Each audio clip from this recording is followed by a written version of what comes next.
semuanya teman-teman dari Universitas Patimura Ambon. Semoga kabarnya baik-baik semua ya.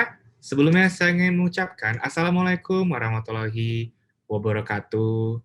Salam sejahtera untuk kita semua. Om Swastiastu, Namo Buddhaya, dan salam kebajikan. Salam kenal, saya dengan Daniel Tumiwa selaku MC yang akan memimpin acara hari ini dari awal acara hingga akhir acara nanti.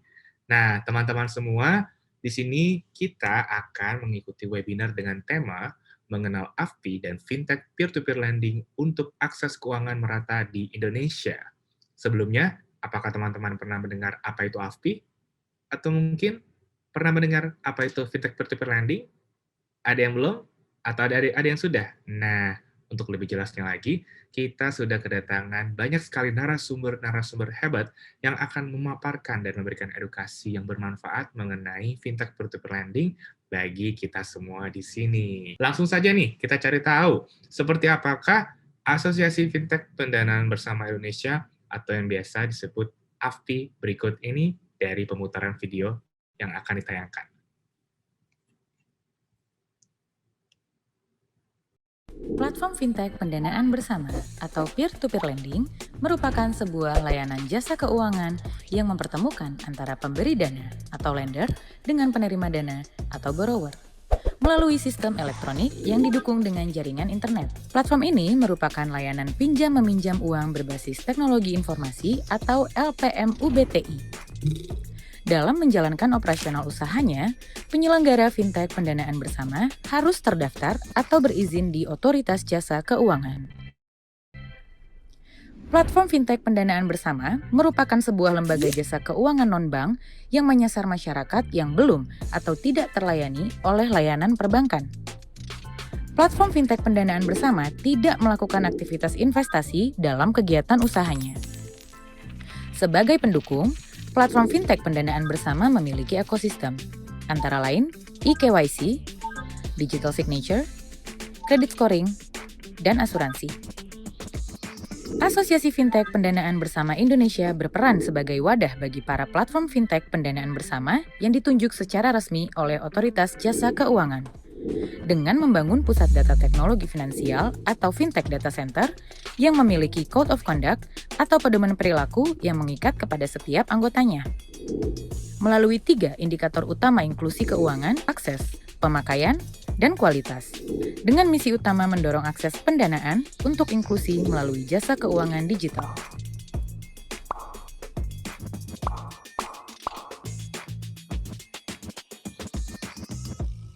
Terima kasih Daniel. Ya, selamat pagi sekali lagi untuk rekan-rekan peer-to-peer lending. Di sini ada dari Anggi, ada dari Panci, juga dari perwakilan AFPI, ada dari Tunai Kita, Setco, Eduvan, Dana Bagus, Pinjam Duit, dan semua rekan-rekan dari peer-to-peer lending. Dan yang terpenting juga selamat pagi untuk semua teman-teman dari Universitas Patimura Universitas Patimura Ambon.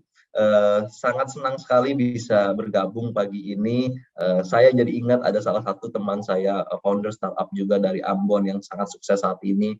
Jadi di sini ya teman-teman yang dari Ambon, kita bisa belajar hari ini, dan siapa tahu nanti mungkin 2-3 tahun lagi kalian yang sharing di kesempatan hari ini. Nah, mungkin kesempatan ini saya ingin sharing terkait dengan Asosiasi Fintech Pendanaan Bersama Indonesia. Jadi fintech pendanaan bersama itu apa sih teman-teman? Jadi simpelnya gini kan, fintech kita tahu banyak ya. Ada yang fintech misalnya kayak pembayaran digital menggunakan misalnya OVO, GoPay, dan teman-temannya. Kemudian ini fintech lending, di mana kalau misalnya mungkin sering dengar bisa melakukan pinjaman secara online. Nah, teman-teman di sini mungkin di sesi saya harapannya teman-teman bisa mengerti, oh bisnis fintech yang pinjaman online ini seperti apa sih? Apa manfaatnya bagi saya? Apa saya sebagai konsumen yang bisa dilindungi? Dan kalau saya mau bikin mungkin usaha yang serupa, mungkin apa sih yang saya perlu tahu tentang fintech pendanaan bersama ini. Nah, nanti saya rasa pasti ada sesi tanya jawab, nanti silakan apabila ada pertanyaan-pertanyaan. Nah, silakan mungkin boleh dilanjutkan. Nah, AFPI ini sendiri adalah asosiasi resmi ya, yang untuk menjadi wadah seluruh ada 138 saat ini anggota Asosiasi Fintech Pendanaan Bersama Indonesia. Ada 138 fintech peer-to-peer lending yang terdaftar ada 81 yang terdaftar dan 57 yang berizin di OJK. Nah, bentuk bisnisnya macam-macam, ada yang bentuk bisnisnya dari sisi bisnis yang produktif, pinjaman untuk usaha, artinya multiguna pinjaman lebih untuk konsumsi, kemudian yang juga dalam bentuk modelnya adalah syariah. Nah, asosiasi ini kita resmi sejak tanggal 17 Januari 2019 dan kita mewadahi fintech yang memberikan pinjaman bersama tadi. Selanjutnya. Nah, ini adalah contoh 138 penyelenggara tersebut. Ada mulai tadi yang nanti akan ada, kita akan ngobrol-ngobrol nanti dengan Tunai Kita, dengan Asetku, Edufan, Dana Bagus, dan teman-teman yang lainnya. Nanti bisa diceritakan lebih lagi tentang bisnis itu yang mereka lakukan seperti apa sih. Nah, cuman ini kalau mau lihat 138 ini di anggotanya semuanya. Nah, ini semua sudah terdaftar di OJK. Jadi kalau misalnya teman-teman mau melakukan pinjaman yang online, yang sifat online, nah harus ke 138 penyelenggara ini karena ini yang diawasi oleh OJK. Next. Nah, mungkin ini yang saya mau garis bawahi adalah kenapa sih fintech pendanaan bersama ini hadir di Indonesia? Kenapa sih bahkan sampai dibuat asosiasinya sih, sampai ada API-nya seperti ini? Kenapa sih kita sibuk-sibuk sosialisasi juga? Dan kenapa juga kita mendapatkan dukungan juga untuk bisa melakukan fintech pendanaan bersama ini? Karena yang pertama adalah adanya gap atau kesenjangan akses pembiayaan nih teman-teman. Jadi kalau kita lihat di Indonesia ada gap, ada kesenjangan hingga 100 miliar US dollar gap untuk pembiayaan usaha maupun pembiayaan konsumsi masyarakat. Nah, hal itu juga kita lihat inklusi keuangan di Indonesia itu hanya mencapai 75%. Nah, harapannya dari strategi nasional untuk keuangan inklusi keuangan yang diatur di peraturan presiden, itu harapannya dengan adanya fintech bersama ini menjadi salah satu model bisnis yang bisa meningkatkan dan menutup gap 100 miliar tersebut. Nah, dan tiga indikator utamanya itu sendiri untuk akses inklusi keuangan itu adalah dari sisi akses, yaitu apakah bisa mendapatkan akses pendanaan ataupun akses layanan keuangan, kemudian apakah sudah digunakan secara optimal dan juga kualitas dari produk-produk keuangan tersebut. Dan AFPI ini sendiri kita nanti akan mengatur dari policy advocacy, code of conduct, literasi, data knowledge, dan juga kolaborasi. Nah, di dalam AFPI inilah 5 hal tersebut ini yang dilakukan sebagai peran AFPI, dan pagi ini adalah peran kita melakukan literasi dan edukasi kepada masyarakat. Lanjutnya. Nah, ini mungkin sebagai gambaran besar pedoman perilaku AFPI. Nah, ini pedoman perilaku untuk anggota AFPI, artinya untuk teman-teman yang Tunaiku, Edufan, Dana Bagus, dan lain-lain. Nah, gunanya apa? Gunanya untuk melindungi teman-teman. Artinya apa? Teman-teman saat berinteraksi dengan fintech pendanaan bersama atau fintech P2P lending, ini sudah dilindungi karena kenapa? Karena AFPI juga memberikan pedoman perilaku untuk teman-teman P2P lendingnya. Contohnya, untuk transparansi produk dan metode penawaran produk layanan, harus ada keterbukaan informasi biaya, harus ada keterbukaan metode suku bunga. Nah, artinya, nanti teman-teman di sini kan bisa baca langsung, saya hanya kasih highlight-highlightnya aja. Artinya teman-teman di sini, kalau teman-teman mau ke fintech P2P lending, tapi tidak ada keterbukaan informasi biayanya, tidak ada keterbukaan metode suku bunganya. Nah, itu teman-teman memiliki hak untuk mendapatkan itu. Karena di sini fintech P2P lending diwajibkan di pedoman perilaku AFPI sebagai anggota kami harus memberikan keterbukaan informasi, keterbukaan bagaimana bunganya, biayanya, keterbukaan disclaimer-nya, keterbukaan pinjaman yang tidak perform, kemudian ke standar informasi layanan pengguna apabila ada misalnya mau komplain kemana itu harus ada. Kemudian pencegahan pinjaman berlebihan atau predatory lending. Kita juga mengatur anggota-anggota AFPI itu tidak boleh memberikan biaya lebih dari 0,8% per harinya dan denda maksimum tagihan maksimum 1% dari nilai pinjamannya. Nah, kemudian juga adanya praktik-praktik yang harus manusiawi, yaitu contohnya larangan penggunaan kekerasan fisik dan mental, larangan penggunaan pihak ketiga dalam penagihan, seperti contohnya menggunakan misal praktek-praktek yang door-to-door pintunya, yang praktek-praktek yang tidak baik lah. Penyelesaian pihak yang meninggal di dunia dilakukan untuk kepentingan pemberi pinjam, sesuai kepentingan pemberi pinjaman. Penagihan gagal bayar itu juga dilakukan sesuai dengan kepentingan pemberi pinjaman. Jadi ada hal-hal yang diatur sebenarnya. Jadi fintech P2P lending ini tidak bebas, misalnya memberikan pinjaman, tidak bebas melakukan penagihan-penagihan, semuanya ini diatur untuk kepentingan konsumen, yaitu kepentingan teman-teman di sini semua yang kalau misalnya ada kebutuhan untuk melakukan pinjaman di fintech peer-to-peer lending. Next. Nah, ini yang menarik. Nah, ini penting. Teman-teman tahu nggak berapa banyak sih fintech pengguna fintech peer-to-peer lending? Nah, sebelum itu fintech peer-to-peer lending adalah platform yang mempertemukan antara peminjam dan pemberi pinjaman. Contohnya, misalnya teman-teman ingin melakukan pinjaman untuk buka warung. Nah, di situ dipertemukanlah di fintech peer-to-peer lending dengan pemberi pinjaman yang ingin mendanai pinjamannya teman-teman di sini. Nah, pemberi pinjaman tersebut namanya lender, yang minjam namanya borrower. Nah, pemberi pinjaman saat ini ada 612.000 pengguna ya per bulan Maret 2021, dan peminjamnya sudah ada 55,3 juta pengguna. Ya, jadi sangat besar. Dan yang lebih hebatnya lagi, agregat pinjamannya. Sudah ada berapa transaksi yang berlangsung? Sudah ada 181,6 triliun yang sudah disalurkan hingga Maret 2021. Dan yang tadi sudah bilang ada 138 peer-to-peer lending-nya. Nah, kenapa bisa sebesar ini? Karena peluangnya juga sangat besar. Peluangnya itu sendiri ya, peminjam itu kan biasanya berarti dari konsumen, dari individu ya. Ya, individu-individu itu yang di usia produktif itu ada 160 juta orang dari sekitar 262 juta masyarakat Indonesia. Jadi marketnya di Indonesia ini sangat-sangat besar sekali, teman-teman. Dan dari toko-toko UKM, SMI, UKM lah ya, MUKM, usaha mikro, usaha kecil yang saat ini masih belum mendapat aset perbankan itu ada 46,6 juta SMI, UKM, teman-teman. Jadi ini adalah peluang yang sangat menarik, dan juga ada kebutuhan bagi mereka yang membutuhkan pendanaan.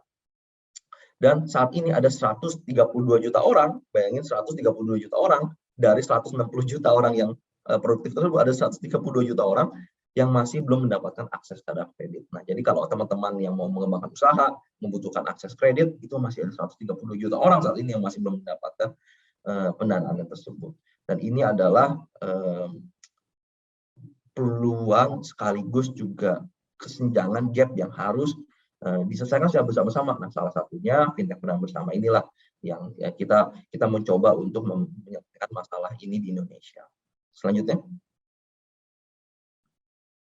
Nah, pencairan pinjaman ini sedikit aja gambarannya, yang tadi saya bilang total sudah 180 sekian T. Nah, pertumbuhan juga sangat signifikan. Dari tahun 2017 penyaluran cuma 3 triliun, 2018 jadi 20 triliun. Meningkat sampai 175%. Di 2019 meningkat jadi 58 triliun, di 2020 meningkat jadi 73 triliun. Artinya terus berkembang terus. Kenapa? Ya tadi balik lagi, peluangnya masih sangat besar, kebutuhannya memang sangat besar. Seperti itu. Next. Nah, fintech pendanaan bersama tadi kan saya bilang ada yang modelnya produktif, kemudian multiguna, dan juga syariah. Nah, karena itu memang modal bisnisnya macam-macam nih. Jadi ini mungkin sebagai gambaran besar teman-teman di sini yang ingin mengerti bisnis fintech peer-to-peer lending, yang ingin mungkin nanti juga berkecimpung. Nah, perlu tahu bahwa ada macam-macam modelnya. Di sini ada modelnya seperti contohnya kita ambil contoh Dana Mas dan Toko Modal. Ini pinjaman yang biasanya langsung mendanai toko-toko karena mereka langsung bekerja sama dengan toko-toko langsung di bawah binaannya mereka. Uang teman, Mokes, dompet kilat. Mungkin di sini ada contohnya seperti Tunai Kita yang memberikan pinjaman multiguna, yaitu pinjaman biasanya menjadi dana talangan sebelum teman-teman gajian. Misalnya pinjaman-pinjaman yang nilainya masih di bawah 25 juta rupiah dengan target pasarnya UKM dan individu. Nah, Investri ataupun Modalku di sini pinjaman produktif yang nilainya lebih besar hingga maksimum 2 miliar rupiah, biasanya untuk pendanaan invoice ataupun working capital atau nada modal kerja. Nah, Alami dan Amanah ini adalah yang berbasiskan syariah. Mereka memiliki bisnis mulai dari consumer ataupun untuk pendanaan bisnis, nilainya juga pendanaannya maksimum sampai 2 miliar rupiah. Nah, biayanya berapa sih kalau minjem sama mereka? Nah, di sini bisa dilihat biayanya mulai dari 5% sampai 30%. Kalau untuk yang usaha, kemudian untuk yang multiguna atau yang punang konsumsi, biasanya 15% sampai 60%, PA itu artinya per tahun. Next. Nah, ini juga sedikit gambaran kemarin pada saat pandemi pencairan memang menurun, kemudian tapi sekarang sudah kembali lagi trennya untuk pencairan. Kenapa? Baik lagi tadi karena kebutuhannya sangat besar. Next. Nah, ini mungkin sedikit aja gambaran bagi teman-teman. Ini adalah kegiatan-kegiatan yang AFPI untuk anggota-anggota kami agar konsumen terlindungi, agar anggota-anggota kami melakukan praktek yang sesuai apa yang diamanatkan oleh regulator, otoritas jasa keuangan. Maka itu kami melakukan sertifikasi, kami melakukan edukasi seperti ini, dan juga kami menegakkan kode etik, kami juga memastikan ada visibility data, dan juga advokasi apabila ada kebijakan-kebijakan yang ingin dilakukan. Jadi teman-teman kalau minjam di fintech peer-to-peer lending yang sudah terdaftar, yang sudah menjadi anggota AFPI, yakinlah bahwa sudah dipantau oleh asosiasi yang memiliki peran untuk meningkatkan kualitas juga para anggota-anggotanya. Next. Nah, kenapa harus minjem di fintech sih, Mas Tommy? Karena yang pertama, yang tadi, dengan ada fintech ini kita bisa menjangkau rekan-rekan, teman-teman UKM ataupun individu yang tadi belum mendapatkan akses pendanaan.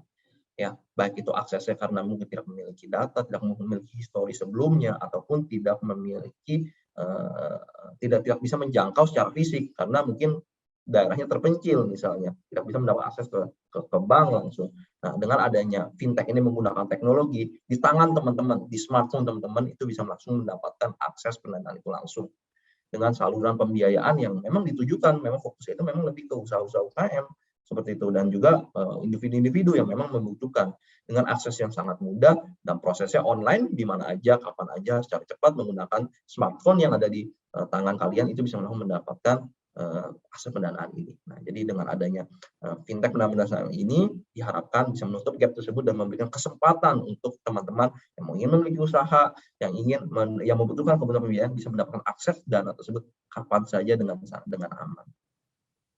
Next.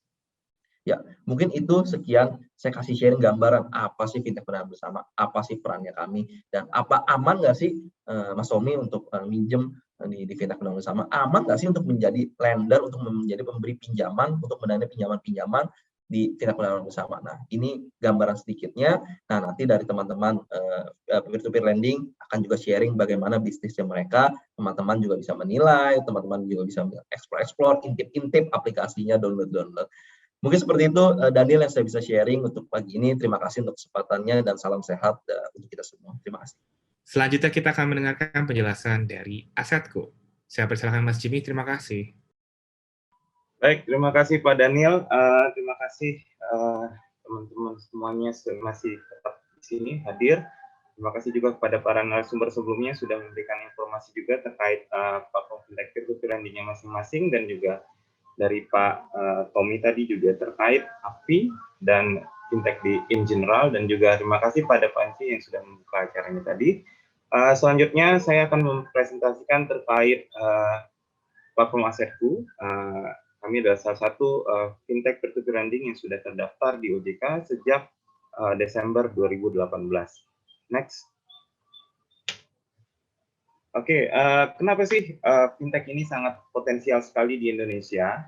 Jadi ada 3 aspek yang mendasarinya. Pertama itu Indonesia ini termasuk emerging market, di mana financial system-nya itu sangat berkembang sangat pesat sekali, dan juga jumlah middle income class-nya itu tumbuh dengan cepat juga. Yang kedua adalah pengguna smartphone, di mana Indonesia ini jumlah penggunanya itu ada, untuk smartphone ya, jenis smartphone itu ada 130 juta pengguna di Indonesia, dan itu memposisikan Indonesia di posisi keempat market di dunia. Di mana kita tahu kalau untuk bisnis fintech ini sendiri pasti membutuhkan semua platform, yaitu smartphone nantinya.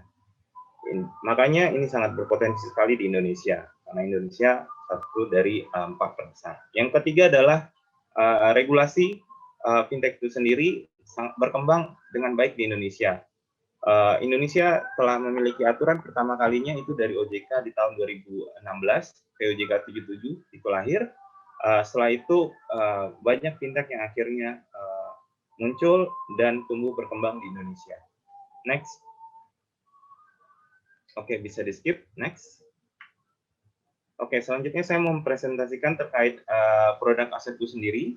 Jadi asetku kita ada produk untuk lender dan juga untuk borrower. Seperti diketahui sebelumnya bahwa fintech peer-to-peer lending ini mempertemukan antara orang yang mau pinjam dana sama orang yang punya dana. Jadi kalau bedanya di let's say di perbankan, orang yang mau minjem itu bisa langsung ke bank, itu datang face to face.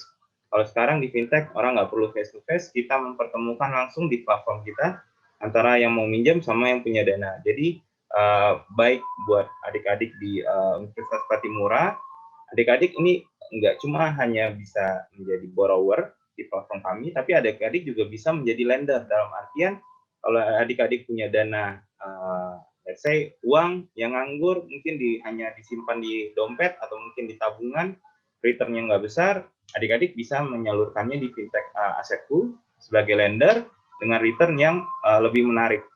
Nah, nanti dananya adik-adik akan langsung salurkan ke borrower yang sudah ditentukan tadi. Returnnya kita ada, produknya sendiri kita ada tenornya tertentu, ada mulai dari 15 hari, buat lender 2 bulan, sampai 6 bulan juga ada. Dan kita juga ada program buat adik-adik jika memang sudah berulang kali, jadi repeat order di sini juga ada special rate for adik-adik. Dan juga untuk borrower, kita juga ada produknya di sini. Tadi seperti dijelaskan, fintech itu ada produknya produktif, lalu multiguna atau konsumtif, dan juga syariah. Untuk asetku sendiri, kita produk peminjamannya itu yang multiguna atau konsumtif. Itu borrowernya bisa minjam mulai dari 10 hari. Asetku juga bekerja sama dengan marketplace seperti Akulaku, Bukalapak, Lingaja, dan lain-lain. Jadi adik-adik yang ingin meminjam bisa mengajukan melalui partner marketplace kami juga. Tadi kembali lagi untuk bunganya, kalau di borrower kita sesuai aturan yang sudah ada dari AFI tidak boleh melebihi dari 0,8% per hari. Untuk sisi lender kita juga seperti tadi saya infokan buat adik-adik yang ingin mengembangkan dananya, jika ada punya dana berlebih itu bisa disalurkan melalui fintech peer-to-peer lending, salah satunya asetku. Di sini bunganya ada yang 17,5%, ada yang 11%, begitu. Jadi returnnya lebih banyak dan lebih menarik. Jadi dana adik-adik bisa berkembang dan returnnya lebih tinggi daripada inflasi rate di Indonesia saat ini. Selanjutnya juga kalau adik-adik menggunakan asetku ada beberapa keuntungannya. Pertama, buat lendernya sendiri ini kita ada asuransi kredit default, jadi ada jaminan dari asuransi jika terjadi sesuatu yang tidak diinginkan. Yang kedua, kita juga menyalurkan pinjaman ini diversifikasi ke seluruh masyarakat di Indonesia dan tidak hanya terkonsentrasi di Pulau Jawa saja. Next. Ini beberapa key statistik dari user profile borrower di asetku. Mulai dari wilayah, region kita itu 62% peminjam itu tinggal di Pulau Jawa. Masih terkonsentrasi, tapi kita sudah menyebar, di mana 22%-nya itu ada di Jakarta, dan 38% lagi ada di pulau-pulau sekitar Jawa, di luar Jawa ya. Untuk dari sisi gender, jenis kelamin, itu untuk pinjaman masih banyak lebih tinggi dari laki pria dengan rasio antara 3:2. Untuk jenis pekerjaan itu karyawan dari perusahaan swasta itu ada sekitar 65%, sementara 21% itu dari freelance atau micro atau small business owner. Untuk dari usia sendiri, borrower itu berada di rentang 18 sampai 44 tahun, which is itu usia produktif, itu ada sebesar 71% pengguna kami, dan juga 30% user itu antara 25 sampai 44 tahun. Kebanyakan dari pengguna kami adalah anak-anak muda yang masih aktif karena mereka paling melek akan teknologi. Dan terkait edukasi sendiri, untuk pengguna dari sisi borrower itu high school atau SMA itu ada 69%, dan untuk lulusan S1 itu ada 20%.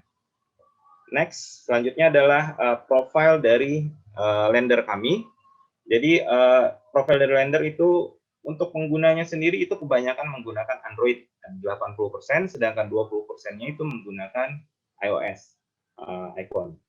Untuk wilayah sendiri, region itu 70% lender itu berasal dari Pulau Jawa, di mana 30%-nya itu ada di Kota Jakarta sendiri, dan 30% lender kami itu berada dari luar Jawa.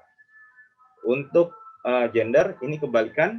Untuk jenis kelaminnya, kalau tadi yang banyak minjem itu laki-laki, sekarang yang banyak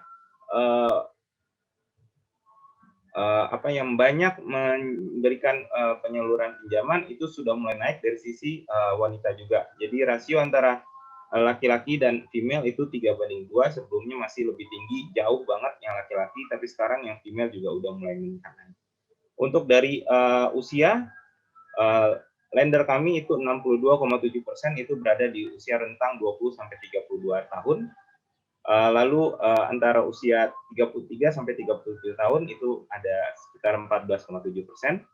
Untuk jenis pekerjaan, banyakan ini karyawan, jadi banyak karyawan yang menggunakan platform Asetku sebagai untuk menjadi lender untuk mengembangkan dananya, ada 65%. Sementara ada pengusaha yang jumlahnya 15,7% dari pengguna kami.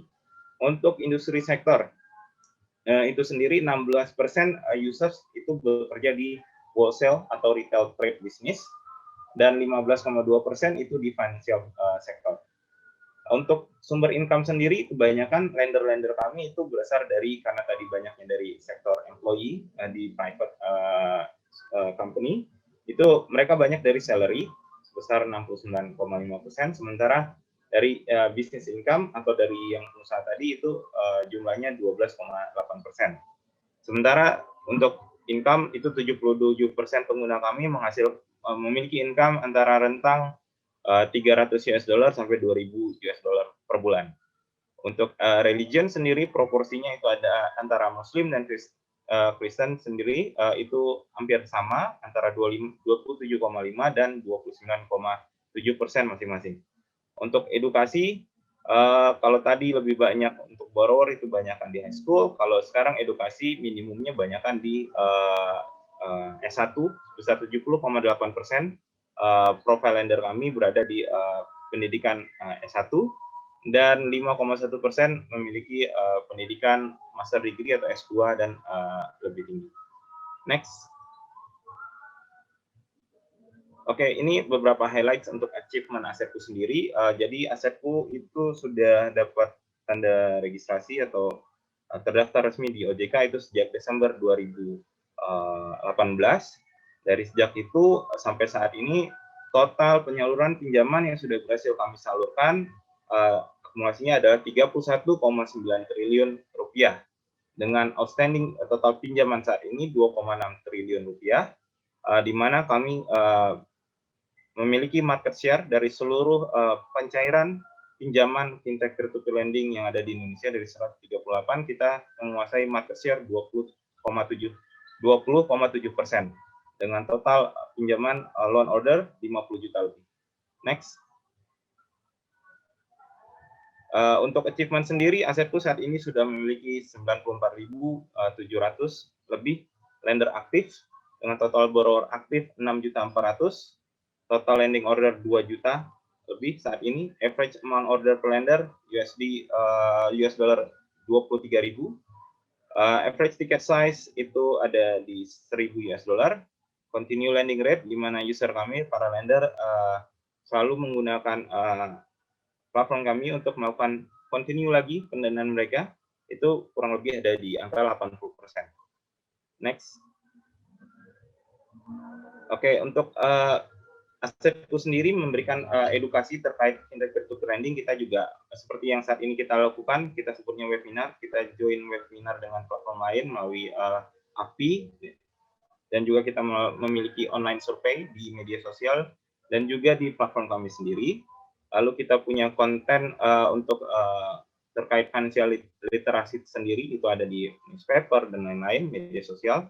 Dan juga kita punya news update, kita update secara berkala tiap minggu, dan juga kita memiliki RM yang profesional yang bisa membantu memberikan edukasi kepada pengguna. Oke, next. Oke, ini tampilan sederhana dari Asetku. Kalau adik-adik sudah pernah download dari App Store atau dari Play Store, ini adalah tampilannya. Sangat simple, easy to use. User experience-nya sangat easy sekali buat adik-adik gunakan. Dan juga kita juga punya privilege di sini. Nanti adik-adik akan dapat bonus jika adik-adik memiliki membership yang tingkatannya cukup tinggi. Oke, next. Oke, sekian dulu presentasi saya terkait Asetku. Saya kembalikan lagi kepada Pak Dani. Terima kasih.